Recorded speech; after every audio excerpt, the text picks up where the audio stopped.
Well, hey everybody. I'm Scott Aegis with the Jazz and Heritage Foundation, and it's a pleasure to welcome you all to this panel at our Sync Up Conference, our second annual Sync Up Conference here at the Jazz and Heritage Center, the educational arm of the New Orleans Jazz and Heritage Foundation. I'm actually going to reserve the right to moderate this panel. We can call that organizer's privilege. Because I am very interested in this subject, and I want to tell you very briefly how this panel came to be, and then I'm going to let our panelists talk about their own experiences. Like a lot of you, I'm sure, I've been involved in my share of unintentional nonprofits. And I'm really intrigued at this whole notion of intentional nonprofits in the recording industry. The real seed for the idea for this particular panel came from an article that I read in Offbeat magazine about Threadhead Records, which is run by Chris Joseph here on this panel. And that was last December, and I read the article about this nonprofit label that was making or helping New Orleans artists put out recordings that they couldn't otherwise afford to produce. And I ripped out the page from the magazine and wrote in big red letters, Sync Up Panel. And I knew at that time that we had to do a discussion dedicated to that subject. I ended up having extensive correspondence with Chris and invited him to participate. And I'm very thrilled to have you here. And I appreciate everything that you're doing for the industry, and especially what you're doing here locally.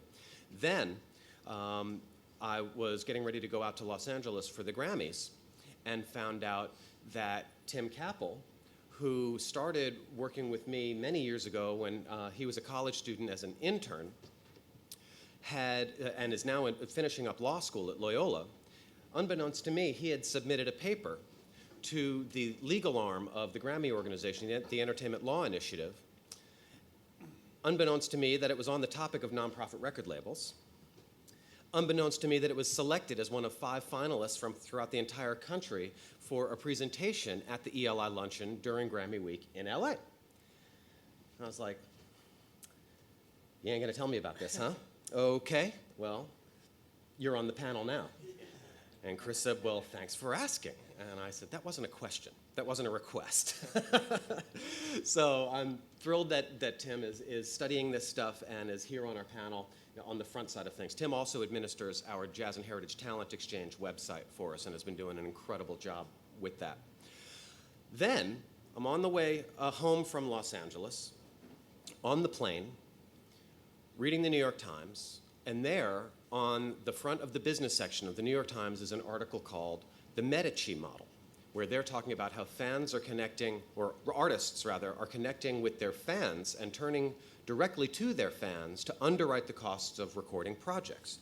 And who do they describe as their poster child for this new model but a singer who I certainly remembered, Jill Sobule. And she has this incredibly successful venture in this fan-funded model. And I threw out a Hail Mary. I don't think we'll ever be able to get her to come to this thing, but maybe she'll come. And so I am extremely pleased to be able to welcome Jill Sobule to New Orleans and to Sync Up to talk about your experience with this. Then most recently, I was in my office chatting with a guy who's actually sitting in the room next door, C.C. Adcock, and I'm telling him about all of this and these machinations, and he says, well, you know Steve Riley, don't you? I said, of course I know Steve. He said, well, I'm working with Steve right now on a recording that Steve has turned to his fans and directly requested funding that way. We got to get him on the panel. So I asked Steve if he would do it, and he graciously agreed, knowing full well that he was going to be up all night the night before.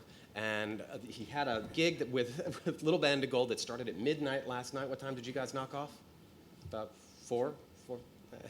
Anyway, he graciously has come here at this ungodly hour. And if anybody is wondering why we do these panel discussions in the mornings, it's to separate the wheat from the chaff. We know that the serious people are here. So give yourselves a round of applause for getting up early after a night of partying to come out and being here. So that's the backdrop. That's the backstory for how we got into all this. Since Chris was the one who really prompted the whole concept of this panel, I would like to ask him to go first. Tell us a little bit about the genesis of Threadhead Records. But before you do that, maybe what would be helpful if I showed people what the Threadheads are. We've got a web projection here. Now, those of you who are familiar with the Jazz and Heritage Festival website may know that it has this incredibly active message forum where people all year long post all these notices telling each other all sorts of various things about what to do at Jazz Fest, who to go see, where to meet up, where we're going to have dinner. And because these are message threads, the folks have taken to calling themselves the Threadheads. And I will now let Chris pick up the story from there. Thanks, Scott. Can you guys hear me? And thanks for introducing the Threadheads. And I think we have some in the audience today. Who's not going to? Yeah, come on. There's a few here. The Threadheads, and thank you. The Threadheads have done so much in the last few years to raise money to help out New Orleans, the New Orleans Musicians Clinic. They've started a group called Fest for Kids, which is helping give tickets to kids who otherwise wouldn't go to Jazz Fest. They're helping pay for instruments for these kids. So they're helping the musicians of the future. Threadhead Records is trying to help the musicians of the present. 2 years ago, we were at a Threadhead party, which was a fundraiser. John Boutte and Paul Sanchez were playing a set. And after the set, a few of us went up to Paul Sanchez and asked him if they would be making an album together. And Paul said, we would if we had money. And I am, up until 2 years ago, was not in the music business. And I asked Paul how much. I was fully expecting him to say like $100,000, $200,000, and he said $10,000. And I said, oh, I was thinking I could raise that. And we raised it within a couple months, and the albums that came out are Good Neighbor by John Boutte, and some of the money also went to Paul's record, Exit to Mystery Street. And that was in summer of 07 when we raised that money. And the idea came from that to form Threadhead Records. And what we do is we raise money from the Threadheads, which are fans from all over the United States, all over the world. We have fans in Australia, Europe, Canada, mostly in the US. And so all these are fan-funded projects, similar to what I think you're doing and I think what you're planning on doing. All this is based and focused on musicians in New Orleans to try and help out after the situation that occurred after Hurricane Katrina. So over the last 2 years, we've raised over $100,000. We have funded 11 CD projects. 7 of them are out. We have a book that we helped get published by Paul Sanchez that just came out a couple months ago. And once Jazz Fest is over, then we're going to start looking at probably 4 or 5 other projects for the coming year. The last point I'll make is that we're in the process of trying to get a 501c3, which is an official nonprofit designation, and that might change our business model a bit. We might try and get some grant money and give money to musicians rather than just loan them, and also look for some money from people who have a lot of money who want a tax write-off, and that would also go to help the musicians. So I think Great. So even though Tim was the next person who I asked to join the panel, I'm going to ask you to hang on for a minute, and because I want Tim to talk about some research that he's done that addresses the larger picture on all this. But next I'd like to ask Jill, if you don't mind, to just sort of tell us a little bit about how the idea for Jill's next record, that the website and the appeal direct to the fans came about, and how did that go?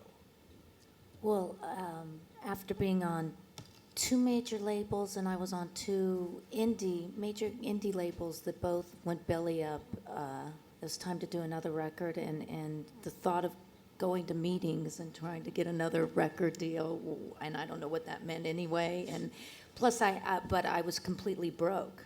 So I had the idea, like about 2 years ago, I have a small but pretty loyal and kick-ass fan base, and I would say, what do you think about if you guys pay for give me money, and it would always be kind of funny, and they were like all for it. And so I tried to, originally I wanted to have kind of make it like they're all stockholders, but that was there was no way to do that, with the dollar, people to give you $10 or $15. So I thought instead of just giving me money, I did jillsnextrecord.com, and I had various level of donation for various gifts and services. For example, I got to remember, $10 would be a free download, all the way up to, I'm going to put you in my liner notes, to I'll write a theme song for you for $1,000. The guy from Dancing with the Stars, the host, Tom gave me $1,000. I didn't know was a fan, and I just wrote him last week, and it starts off, you're a really nice guy and famous, and now everyone knows you're not a dick. That's the lyrics. But anyway, that's what he got for $1,000. Now, but he's not the one who got to sing the duet with you. No, and then I had, there were like house concerts, and then I didn't think I would get it, but the Weapons Grade Plutonium was $10,000, and You Sing With Me. On the record. And someone actually from the UK named Joe Pottinger came, and it was great because she wasn't, a musician or wannabe singer. She was just a fan who had happened to have gotten into money, and she was never sang, and she was really great, and we didn't have to use the computer to fix it. And it Like stayed on the most record? pop stars today. So, and it's in the record, and so it took me about, I didn't want it just for recording. I was going to have, this is my, whatever, a label.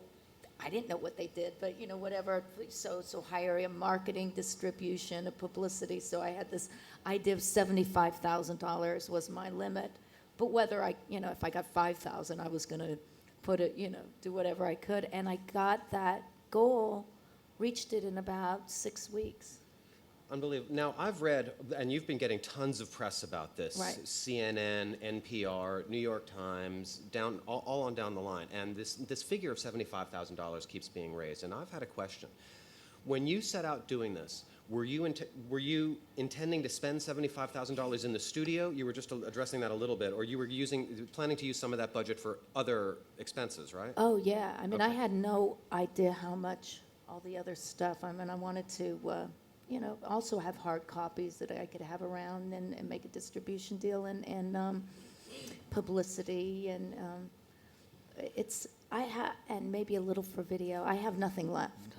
Put it Okay, this fair way. Now, But I so- did spend some on the recording. I went hog wild. I had Don who was a friend who gave, everyone gave deals. But, and I had some of my fantasy session players, like Jim Keltner on drums, and Nice. he gave a deal, but I didn't know there would be like, $100 for his drum tuner to have to come, so there were a lot of expenses. And actually, do you know Believer magazine? Mm-hmm. Dave Eggers, I'm going to do something with them where we're working on where every little nitty-gritty bit of what I paid for, they're going to do. They've done it with an indie film. So I'm going to put out exactly what I. Where is the money? Now, Yes. a couple of other quick questions. So when you set out to do this, was it your intention to just raise enough money to cover the cost of doing this one project and leave it alone, or was it your intention to essentially start your own independent record label, or did you even have that distinction in your mind? No, that was the idea. Like I could never see going back, and I had this idea, and I'd love to talk to some other people. If I called it's Pinko Records, and I would love to have it be a platform for other artists where they can have. I know there were some generic sites like Celeband or where people, but this was really what made it great was it was so personal with my sense of humor, the site and the various levels of donations. So to have a platform eventually where other artists could do the same thing, I would love to. So there's a possibility of bringing other artists that you're friendly with or familiar with Friendly into with. the fold, that you would then use the same model to fund their recording projects, somewhat similar to what Threadhead does. Absolutely, and I have a new scheme I want to try because for the next record, I don't think I'd want to do it the same way.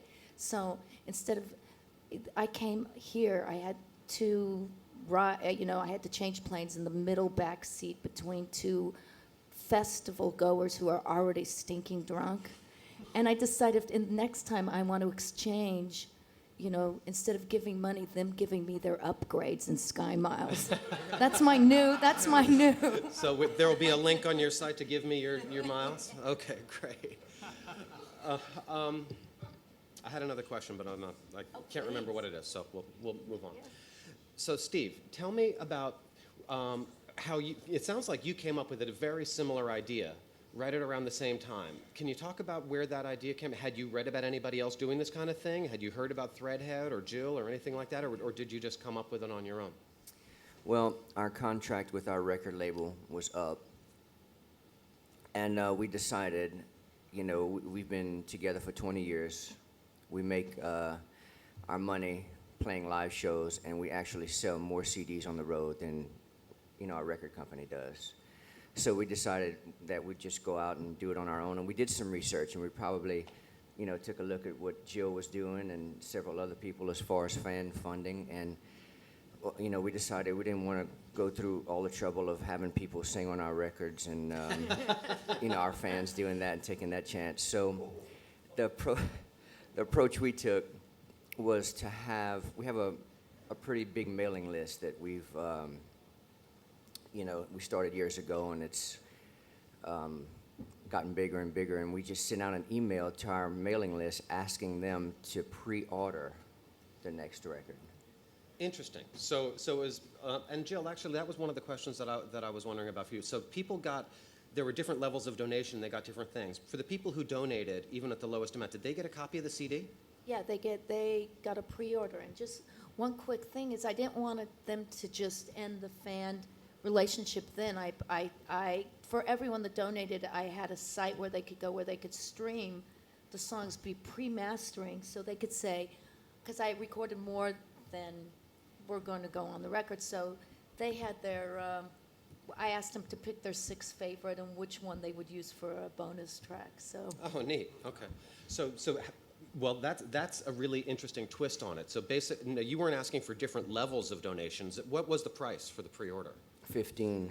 $15. And I think 18 total with shipping. And so, how many people replied? Well, we've just started this, and I think we've had maybe 500 people reply and send money. Do the math. You know, we set up on our website, as you can see, an order form where you can go and pre-order the record, and it's in PayPal, so we have all the addresses and everything. So is this it? Well, it's somewhere on that homepage. It's on the homepage? But you know, it's really important, I think, to stay in touch with your fan base, to continue to send emails and, you know, offer them some form of completed work, you know, just to keep them interested and let them know that hey, it's happening, it's coming, you know, thank you so much. And so we're still in the beginning stages. And so you haven't actually finished the record? Oh, no. Okay, no. so you're just starting. Yeah. But now you have, you've 500 people have pre-ordered the record, so you're sitting on a budget that you can work with. I mean, that's real money. That's right. So now you can make the record that you want. No meetings, no trips to New York, no A&R guys hassling you. Yet. You know, I'm all right with all that. You know, I mean, if a record label came up to us and offered us a great deal, we would take it. But you know, we're a Cajun band. We're not a mainstream artist. We sing in French, and you know, that pretty much nixes us being a mainstream artist. So, well, you never know. But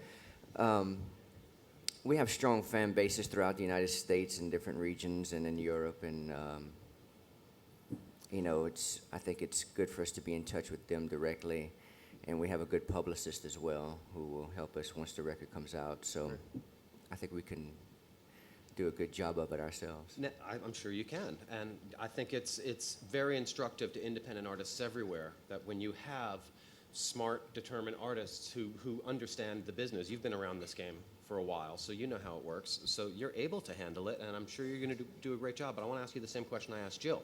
Is part of your intention here to create an independent record label?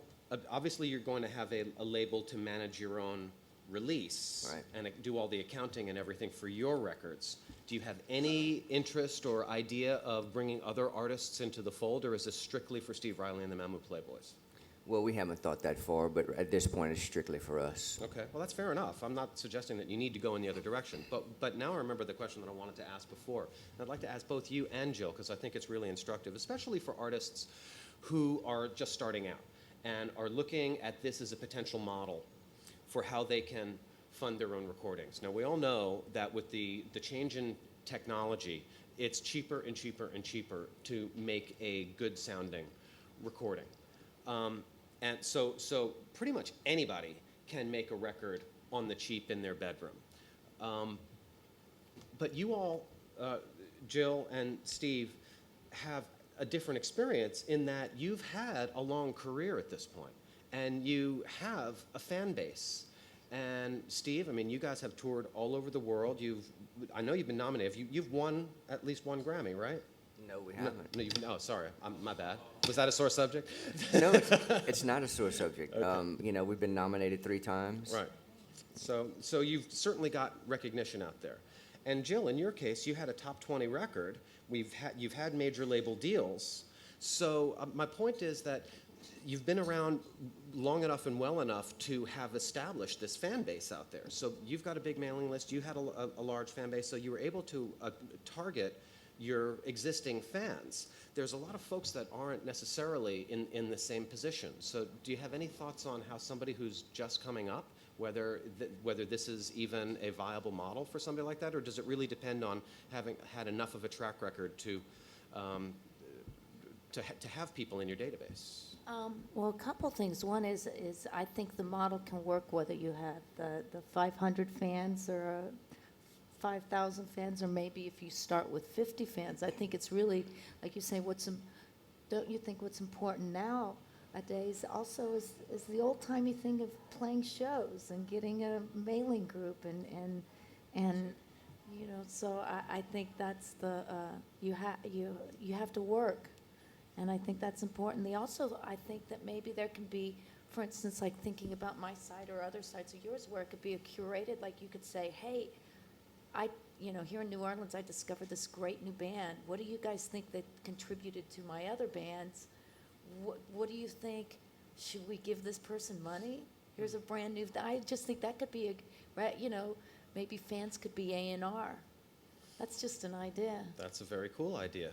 Now, I have to tell you that one of the things that I love about this the most is that years ago I used to teach a marketing class at Tulane where we talked about music business marketing. One of the things that I always used to say to all the students was that you can't effectively market unless you know who you are and what you do, and you can articulate that and explain to people what that is and have an understanding of where you fit in the larger context. Don't pretend that you're a heavy metal band if you're really a Cajun band. And also understand who your audience is and how to reach them and how to connect with them. And that, I think, in the case of Threadhead, Jill, with what you're doing, and Steve, with what you're doing, you have identified the type of music that you do and who you are as an artist.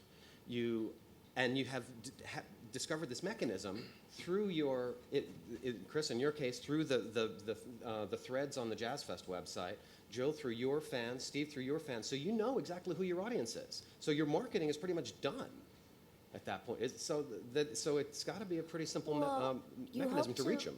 Well, it'd be great that for all of us, even though we know what our niche market is we always want to expand that and always want other people to have more exposure to us. So, Right, and anywhere we play these days, we'll call attention to the fact that we're doing this, and we always get some more hits on our website and on the PayPal, account. So. Awesome. All right. Well, Tim, can you talk a little bit about some of your research in this area? Talk about some of the models that you've seen in this country and elsewhere, and how does this all fit into a larger business context? Before you speak, I just wanted to mention one of the things I forgot to say at the beginning was we've all been watching as the music world has changed and the recording world has changed. We've seen new models come on the scene, most famously, of course, Radiohead with your pay whatever you want model.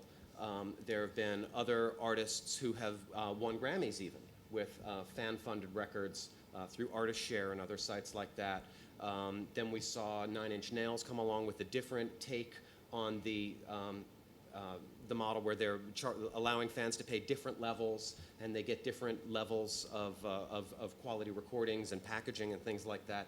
So I don't know how that fits into any of the stuff that you've been working on, but I'm also interested in how the fans are trading on all this. And Jill was talking about selling shares, and I know you've got some interesting information on people selling futures and their royalties and so on. So Right. Well, thanks, Scott. It's one thing that's helpful to keep in mind is that the models that Scott was talking about with Nine Inch Nails, Radiohead, I think that's what I refer to in my article that I wrote as what's called ex post facto crowdfunding or fan funding. And that's where you have the money up front, you have a sufficient budget to go in there and make a recording, and then after the recording is finished, you go out and seek to recoup based on your fans, but absent that intermediary of a typical record label. So that's after the fact. Your fans are contributing directly to you. What Jill and Steve and Chris do is what I refer to as ex ante crowdfunding, and that's before the fact. So people who don't have the budget up front and need to secure funds in order to make their recording and do the marketing costs. So that's, I think, how it ties into there. So specifically what we're talking about is ex ante crowdfunding. You heard Jill mention that she couldn't offer shares. And to a large extent, that's true in this country.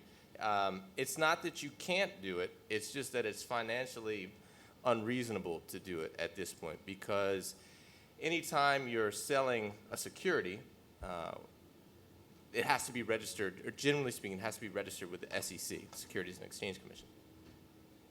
Registration with the SEC, as I'm sure you can imagine, is not a cheap affair. I mean, with the legal costs and everything else. So the model just starts to break down at that point. In Europe, and in a couple of other places, the registration requirements for securities are less stringent, and it doesn't mean that they don't crack down on fraud and deceit, but it doesn't cost quite as much. And so in the past, I guess, 3 years, you've seen the emergence of a number of different sort of quasi-labels which do just that. They offer shares, and what they do is they act as the clearinghouse. So they are, you have a company, and they issue the shares, and they go and get those shares cleared.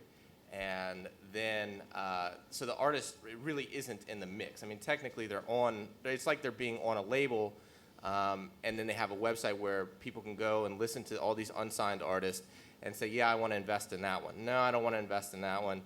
And for the most part, if it looks like you invest in a group and it doesn't look like anybody else really cares, you can change your you can transfer funds to a different artist and do all these different things. There's another site, so that's one model. That's what I call the investment model. There's another model that takes the initial investment model, but then to sort of spur marketing and advertising, they have essentially gambling, where you purchase interests in that album after it's released, and it trades for 2 years. And say you purchase each interest for $1. If the album sells 10,000 copies, at the end of a 2-year period, you break even, because they pay out $1 for every 10,000 copies you sell. They pay out $1 for every share you have, and so you're constantly trading back and forth and gambling on the success. And if the album sells 15,000 copies, then you make a little bit of money. If it tanks, you lose a little bit of money. But the real point here is that there's not a lot of money being transferred. What it is it's in the volume. And it's sort of what I call like the Obama model. I mean, he raised just ungodly amounts of money based on individual donations. And I think that's where, the key to some of these models is they don't rely on investors who, maybe a lawyer who did really well and has been your fan for a long time. So he ponies up 500 or 1,000 or 5,000 or 10,000. It's not really required, because you have such a volume. People who are contributing $5 and $10, that's where it comes. And I think that is useful because you're building that fan base. I mean, somebody invests $5 and, say 10,000 people invest $5, well, then you've just grown that fan base, automatically. It's like having a mailing list. And if they're invested, I mean, literally their return is based on how well your album does, well, they're going to go out and they're going to push your record. They're going to do some of that marketing for you, word of mouth, and et cetera. So I think when Scott was saying, what is it that the unknown artist can do, these models are great. They're fantastic for people who have worked in the industry, as a musician for a long time and built that fan base and that respect, and not just a fan base, but people, a really loyal fan base, people who are willing to give you money. This is, this is more something for unknown artists who you just go to the site and you listen to them. So tell us a little bit more how that works on some of these European models. Well, who are the organizers? Are these record industry professionals, or are these just fans that are looking to see a record made by their favorite band? How's all Yeah, this I would stuff say work? that most of them are people who came from the record industry proper, so to speak, and sort of got fed up with or lost their job or whatever, and just decided that they wanted to try something different. So they take the knowledge that they learned at another record label and have gone on to do it in another way. I will say that there are a number of sites in the U.S. that are attempting to do this in some way, shape, or form. I cannot tell you that they're legal, and I don't want to call anybody out, but I do know that there are, and I've met some of them and encouraged them to seek legal counsel on this. But there are some people who are doing it in the U.S. It's just, and there are, like I said, there are ways to do it. It's just a little bit more complicated over here than it is in Europe. Go ahead. The last file that you're talking about paying out a certain percentage for every album sold. Right.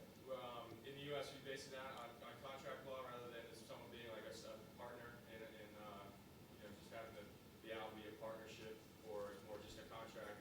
You give me this money, we're under contract, I'm going to pay you this percentage for every album. Right, and that brings up a good point, because I think a lot of people have when you talk about a security, you have a traditional notion of like, stocks, bonds, whatever. That's sort of, but in actuality, the definition of a security under U.S. law is any time you are promised a return on investment on something which you have no power to control. In other words, unless Jill was allowing me to like sit in the recording sessions and be like, no, Jill, I don't think so. Or, yeah, that's great, Jill. You should do that. Well, then I have an element of control over it, and it's not a security anymore. But, yeah, so it's called an investment contract, and investment contracts generally are considered securities when you don't have any power to control. And the one other thing I'll say is that keep in mind that all these things I'm talking about are public offerings, not one-to-one. I mean, if you and I wanted to, contractually arrange for us to do this, well, that doesn't require SEC registration. It's a security, but you don't have to register it with the SEC. But the problem is when you put it on a website and you say, everybody, world, come see me, you're engaging in what's called a public offering, and that's when the SEC is going to look to protect consumers, essentially. Well, Chris, Jill, do you guys see the SEC looming large in the background? Are they going to come after you because you're offering something to your fans, or you're No, asking for they're fine because they're not promising any return on investment. Essentially, they're providing what's called just patronage, what I call patronage perks. They're not promising a return, and that's where the difference. Well, we give an unwritten promise of getting the investors getting paid back within a year of the CD's release, but we don't guarantee that. Do you guarantee just getting paid back or a profit? No, the profit, if there's any profit, the 10% goes to either the New Orleans Musicians Clinic or to a similar charity. And that takes it out of the security realm. I mean, if you're just promising to pay somebody back, that's different than saying, listen, this is a money-making venture. You can make some money. And Jill, for your fans, you're not offering them anything other than what you've already promised them, which is that they will have a name check in the lyrics or the credits or Right. what they've already gotten. It's not a Right, profit. but I got an email yesterday, where's my goddamn theme song? So I have to, they were joking, but they really meant it. They wanted their theme song, so. But that's something that people ask in the future. I would love to research for for my next record, something Here I like am, that. so just talk Okay, after. yeah. You mentioned that the share idea, Uh-huh. people share is possible as long as they have control. When Jill asked them what songs do you want to include, Right. is that control already? I mean, you're talking about, it's not something that's dealt with statutorily, and I mean, it's not something that says this is what's considered control. Well, you basically look to what case law says, right? And it's, my best guess is that, no, that's not it has to be a significant contribution or some terminology akin to that. And simply song selection, I mean, I thought about that, and I think it's close but no cigar. You know, I just think you have to have a little bit more of a control element to take it out of that investment contract. Jill, did you want to say something there or no? Well, no, but this whole aspect of control and art and creative control is another interesting subject to talk about. Now, Chris, with Threadhead, the artists who are the beneficiaries of these donations, they still get to exercise complete creative autonomy. Isn't that true? 100%. We don't involve ourselves in anything other than raising the money for the projects. And the joke is, but it's real, I don't hear the CDs until they're actually released to the public. We had 3 that came out the week before Jazz Fest, and I still don't have one of them. I have to go buy it at the Music Factory. So they have complete control. Now, Steve and Jill, it's an interesting situation. I mean, you've talked about it a little bit with the notion, Jill, of fan-driven A&R. So you're asking your fans to contribute and giving them a little bit of input into some of the creative process. Are you really willing to go down that road of throwing open to your fans and saying which one of these 20 songs doesn't make the record? Well, I mean, I'm still a despot. You know, Okay. I still have the final word, but I have to say that my fans, and maybe your fans too, that they really are loyal fans, that they actually they have good taste. They have. Imagine that. I listen to them. They're actually pretty smart. I mean, ultimately, it's still my decision, but I don't mind listening to them, and it hasn't detracted at all. I mean, it's funny. You'll get one person who was like, I asked about song choice, and he'll say, "Oh, the third song, the chorus, the EQ, it was a little mid-range," like, what the hell, But actually, I listened, and I made, I was like, is that true? Or, but so I think sometimes you have to take it with a grain of salt, but I really think that leaving out the middleman and going directly to the fan, you have to give them some props and respect, and if you believe in them like they believe in you. But, I mean, if I hear you right, you're not yet ready to go down the road of somebody like a Todd Rundgren or a Nine Inch Nails, which will then put up multi-track recordings on a website and allow fans to go and make their own mixes. Oh, I would love to do that. In fact, I was thinking of doing that, of taking one of my songs and saying, people completely deconstruct it, do whatever you want with it, and let's have a contest of, $1,000 for the winner. Let's vote for who did the most outrageous remix. I mean, these are things. I think that's the fun. Well, that does build in an interaction. Now, Steve, in your case, are you yet to the point where you're ready to ask your fans whether song A or song B is not included on the final record, or is that still not a realm that you're ready to enter?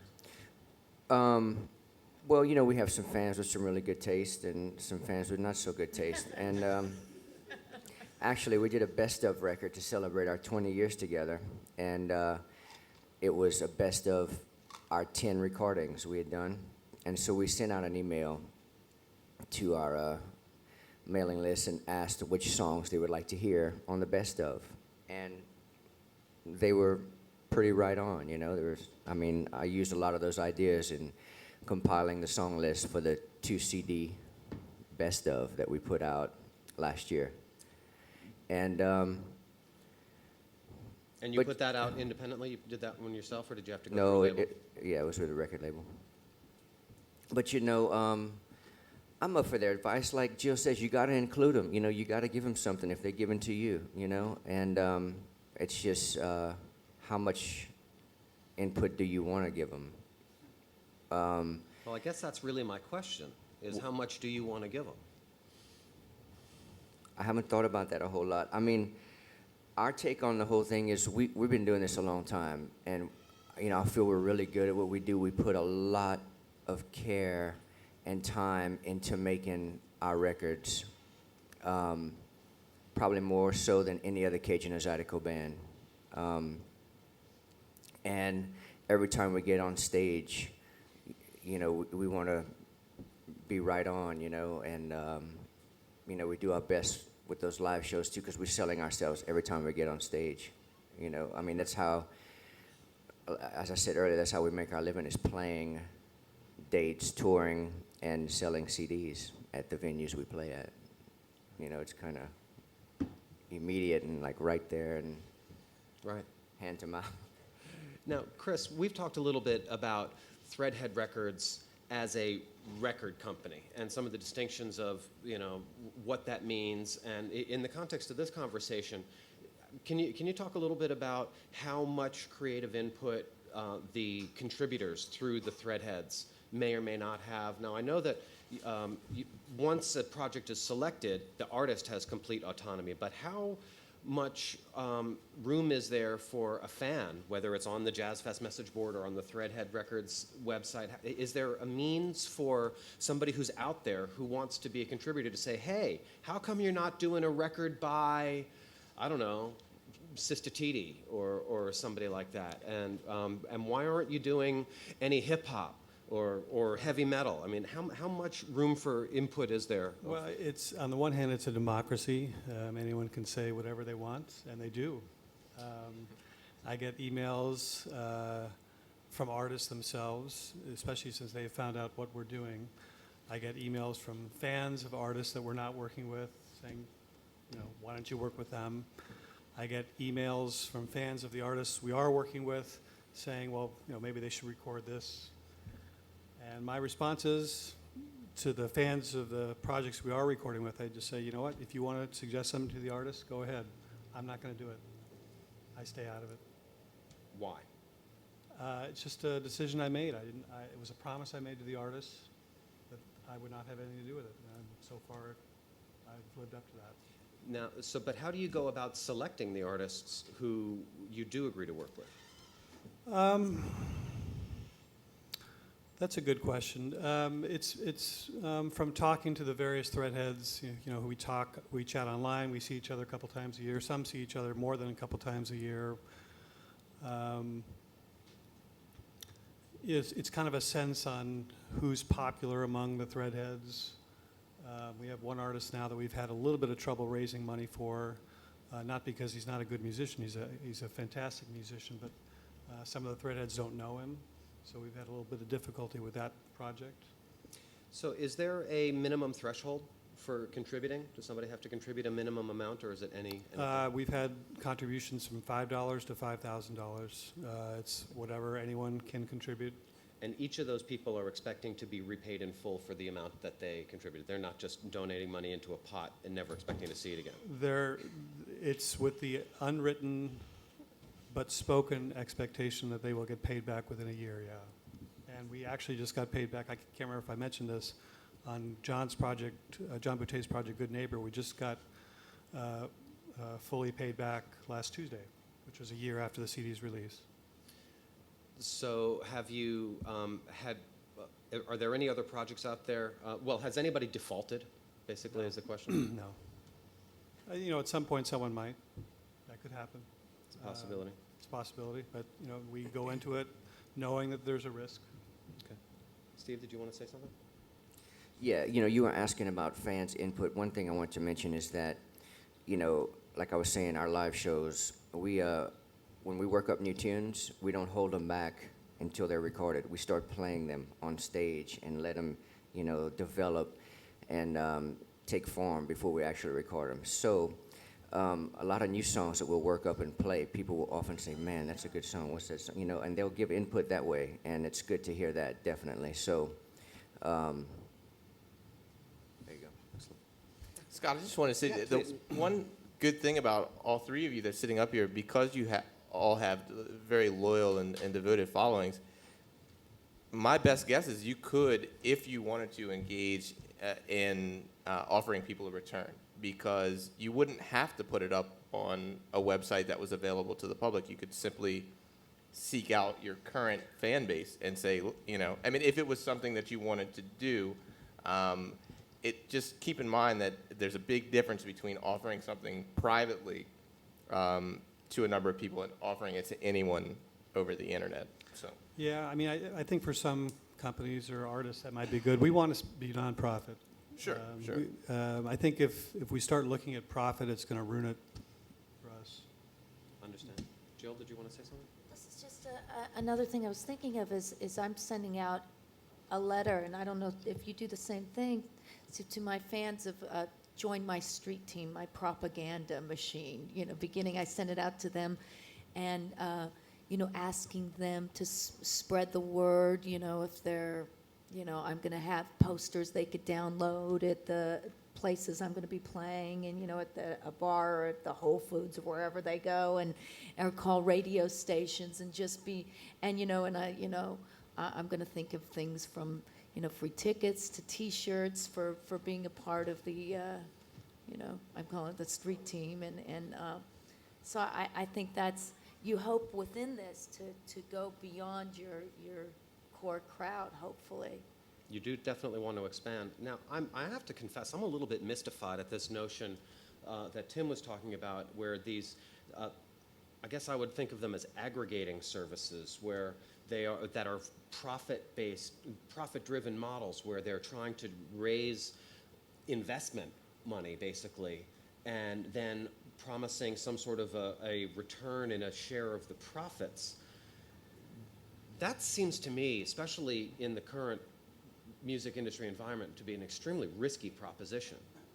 And I would just have to imagine that from a sole proprietor standpoint, for lack of a better term, like, you're an artist. I mean, is that really something that you want to do, is promise people a share of profits? Or isn't the whole idea for them to give you the money rather than you give them money back if there's any left over? I mean, does that hold any appeal for you, to open up shares and say, okay, great, we sold 50,000 more copies than we expected, now here's your check. Thank you for being an investor. Well, I think it would be fun for maybe one project to see how it would, I think it's just trying to always come up with new creative ideas, and whether that worked or not, or seemed more of a pain in the ass, Well, I mean, the whole idea of dividends, I know. when you're, people, I mean, I think it's brilliant to ask your fans, we need to make a record, give us some money. I have to confess that I'm a little bit confused if it starts to go the other way. We raised $100,000 more than we expected. I could either keep it or I could give it back to you all in terms of a share Well, price. the one good thing about that, I thought, would be it would be, if not anything else, it would be great PR. You know, it'd be like and that's one great, maybe not an advantage, but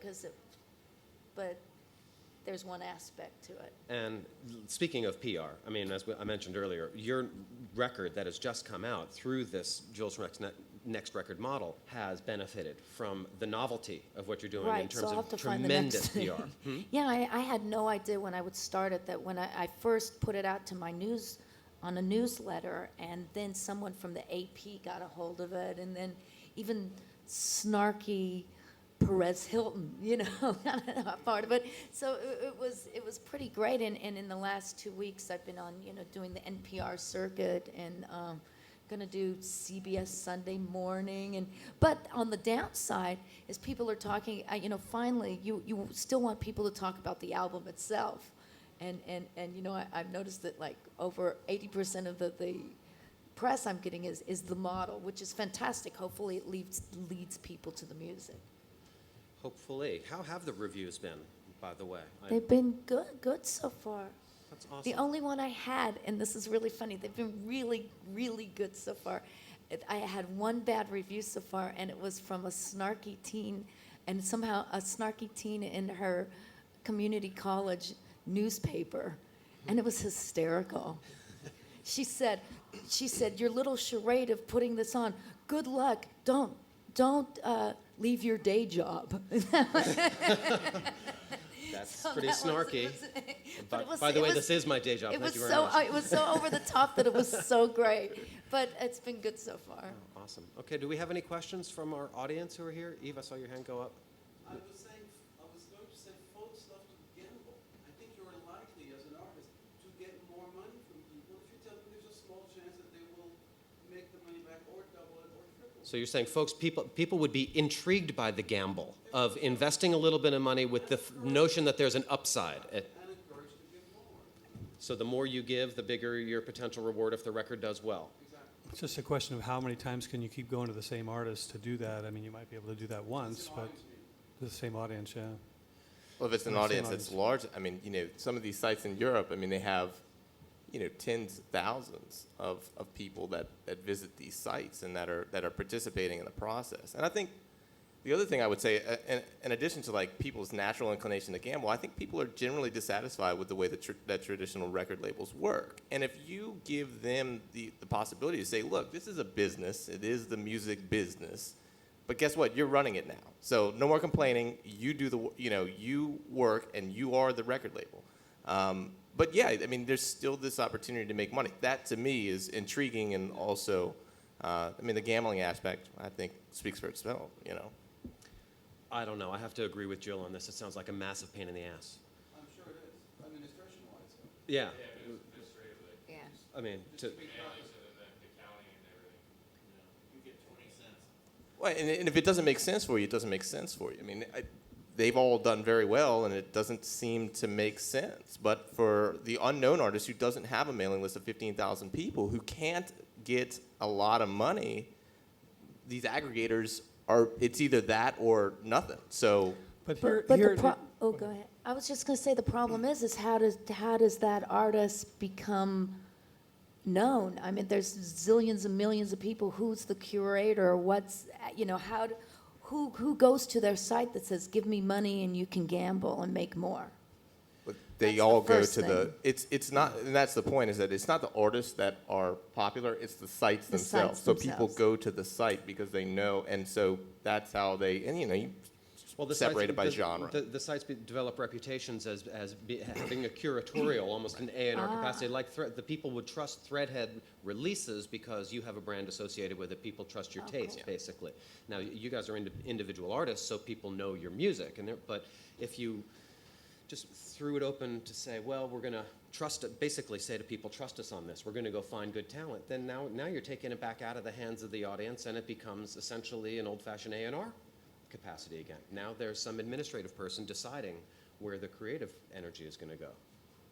Well, I'll say that most of the sites in Europe have a very low threshold. Then the music really does have to stand on its own, feet. I mean, it's there are various stages that you go through to even get the opportunity to seek investment. You have to be voted on and receive enough votes. But it happens, and people consistently raise 50,000 pounds, 75,000 pounds. There's it's whether or not. I mean, I think the proof is in the pudding. I mean, I would be as skeptical as you, except that it's working. I mean, it's happening. So. I think would be my response to that. Now, in terms of the unknown artists who are out there, one of the things that's been fascinating to watch over the past few years, we've seen with the rise of social networking sites like MySpace, which isn't as popular as it was. Facebook seems to have taken over, but I don't think that Facebook has gone into the music arena as much as MySpace was doing. MySpace not only allowed artists to put up pages where they could where people could listen to their music, but then with Sean Fanning, the inventor of Napster, they deployed the snowcap technology, which basically was a super low rent way for any artist anywhere. Actually, this is one of the things I was hoping they would talk about in the panel next door on artist development. You can go and put up a track for sale So you could spend $3,000 recording a song in your bedroom, put it out to the world on a site like MySpace. Now you are your own A&R, your own artist development, and you can put it up, and people can pay you 99 cents or $1.99 or $5.99 or whatever you want to charge. And you may not yet have the visibility to generate huge amounts of traffic, but I think it's a great way for an unknown artist to test the waters and see what's out there and see how much people are willing to pay, whether they're willing to pay anything. Have any of y'all tried the MySpace snowcap thing, putting songs up for sale that way, or iTunes? You sell your music on iTunes, right? That's a similar way now with services like TuneCore. It used to be that you had to be on an independent label at least to get into an iTunes, but now anybody can get their songs on I had an iTunes. interesting statistic, and I don't know if it's right or maybe you, that I have a lot of people knew my songs ahead of time because I had live versions or I had versions that I just put on my website for free. And there was something that people put some of their songs on for free and have them on iTunes, that somehow they actually sell more if there's a place where they have them downloaded for free. Have you heard that? Absolutely. Lil Wayne would probably be the most recent example. Guy put out, free music for 2 years, before he even offered anything for sale, in his past record that did so well. I mean, it was just 100 songs, mixtape songs that he sat and did himself, so I think that's definitely part of his success. Sir, you had a question? I was going to say, speaking about the profit participation, the thing, a lot of this has been around a long time. The thing about the Threadhead record formula is that people enjoy the fact that it's not like the record business. I think a lot of people who have contributed aren't necessarily fans of that particular artist, but actually they like the concept. In fact, it draws them to become fans of the artist. They end up participating in That's great. projects, then going and buying the compact disc and becoming fans that way. And they're really drawn to it. Because a lot of this has just really got earned over the years in the record business. And they say these guys can't make a lot of money participating in the profit of a record business these days anyway. I think it does. I think it draws people in kind of in a reverse fashion. I was going to say that, when people donated, they could make comments. And there was one person that said, I really don't like your music from what I've heard, but I like the concept, so I'm giving you $10. Because they were like, and that was my favorite comment of everyone's, It's like the fan, I think, you'd rather give it directly and know it rather than I never recouped ever on any of my records. So, sir? I don't want this to sound as deep as it's probably going to sound, but with the notion of offshore banking, and given the difficulties of registering in the United States with the SEC, is there any way that some ethical, enterprising individual, where there are less regulations, could provide artists a platform to sell shares in that model from say offshore or a different country location without getting through the internet or some other means? No, one of the things I thought was interesting, to quote you a specific law, I can't, but I know that all the European sites will not accept investment from U.S.-based IP addresses. And so there's something out there that is preventing that from happening. And I'm sure it's, I don't know what would happen if you try, but I'm sure it would be shut down pretty quickly. So. Anyone else? Anyone else have any questions on this? Yes. Can I maybe bring up the notion that the genre of music you're playing has a lot to do with kind of how much fan interaction you may or may not have. There's some jam bands out there who have fan-based websites where the fans are the ones going on posting the set lists from shows. And then you have the opposite end of the spectrum, maybe like traditional jazz or something, where artists are very pure about what they do and there's not a lot of fan interaction. Do you guys have any thoughts on that? Kind of might run the spectrum based on kind of what music you're dealing with. I think the common thread, and no pun intended on that, with Threadhead Records is that it's artists that are based in New Orleans, but it's all different kinds of music.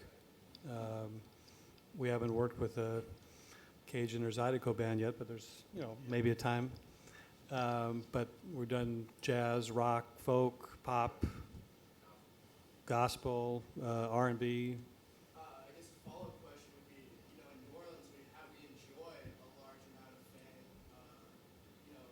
talent interaction, I guess you could say. There's a lot of bars where the artist just gets off the stage, we can talk to them right afterwards, and we go sit in or whatever. In a lot of cities, it's just not like that.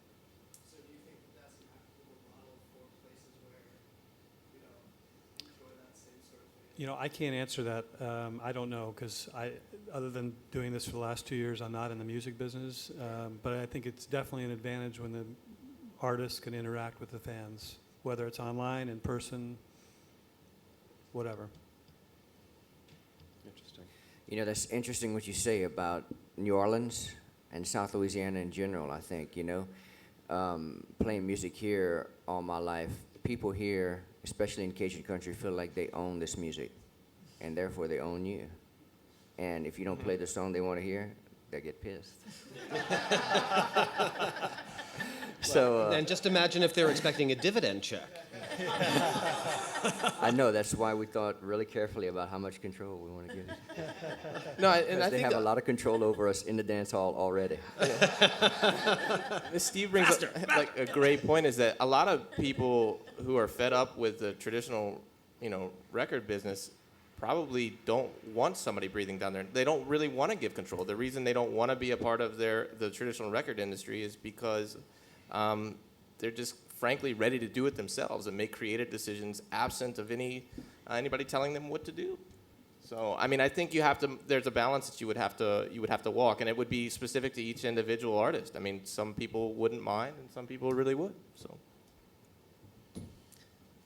So, Steve, I was interested to hear you say that now that you've had success raising money with this experience, if somebody were to walk up and offer you the right record deal, you would go back into that world again. I'm curious about that. Now that you've had the experience of really truly calling your own shots and being able to keep 100% of the profits, why would you go back into a traditional record deal scenario? Why'd you have to ask me that? Sorry. Well, we always had creative control. Our whole career together as a group, we've always, had control over the music. And, I wouldn't want that to change. That would just have to be a stipulation. But, I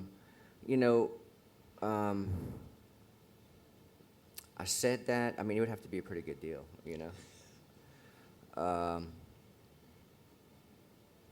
Well, I think it's interesting, and I really applaud you guys for grabbing the bull by the horns, and Jill, you as well. I think it's showing to the whole world that there is a different way of doing business. I think all of you who have expressed this point, that the world is seeing the writing on the wall, and people are kind of fed up with the way it has been and this top-down control mechanism. And I think it's great to see all sorts of different models, whether it's a collective fan-based approach the way Threadhead is doing, or in Jill's and Steve's experience where it's a single artist fan base that is able to express their support, their patronage in the old school sense for these artists. I just think it's a great mechanism. We had a question back there? Yeah, I just had, I'm just thinking about all this, and someone once said to me, if you took a survey of Porsche drivers of what they wanted in their next car, and Porsche designed it on that, based on that, you end up with a Honda Civic. It's like, I just think about, with the more fan interaction that you have, and the more this driving force is coming from the fans, do you feel like there's going to be some sort of creative loss here when it's like, you're asking all these questions and you're doing so much for the population, the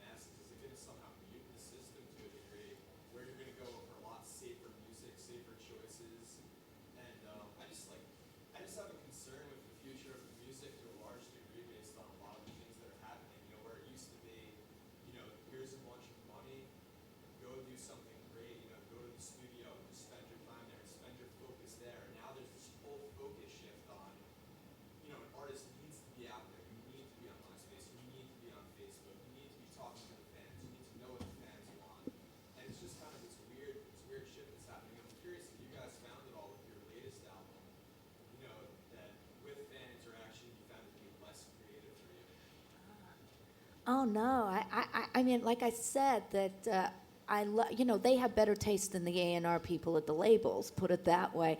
And again, I'm the benign dictator. I'm not going to do anything that feels compromising my principles or my music. I just like their input. And I think that, for instance, here's a really interesting thing is a friend of mine mentioned my model to another kind of really, I won't say who it is, but a pretty well-known singer-songwriter, female, been around forever, and she was like, oh no, I like having that distance with my fan base. And even though she doesn't have a record deal anymore, and I think that's that's one way of looking at things, but I think that's a shame because these are the people that are going to buy your records. These are the people who more and more we're going to have to rely upon.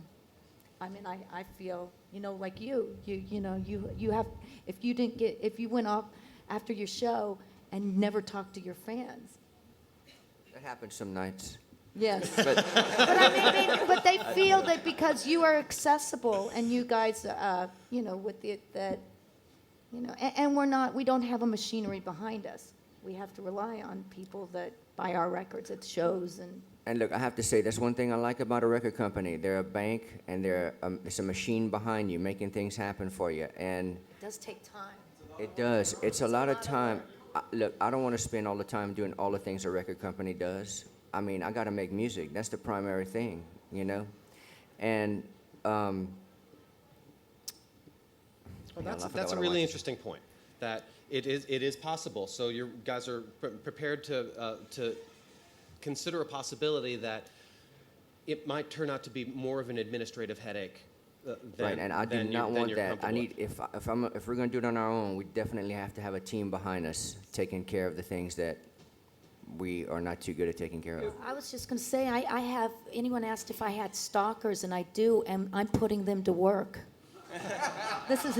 They're street team. It's my hope that record companies evolve to where they can give the artists creative control, not interfere with your decisions, be more fair in sharing profits. Then they'll be successful. Well, the traditional record label models have already changed radically. I mean, we saw the way that the royalty structure changed so that the majors were now offering indie-style deals, and then with internet-only deals, everything completely went haywire. So it's just an interesting evolution. You got a question? It's a question for Chris. With Threadhead Records, you have an artist like Alex Perry, come out with great things.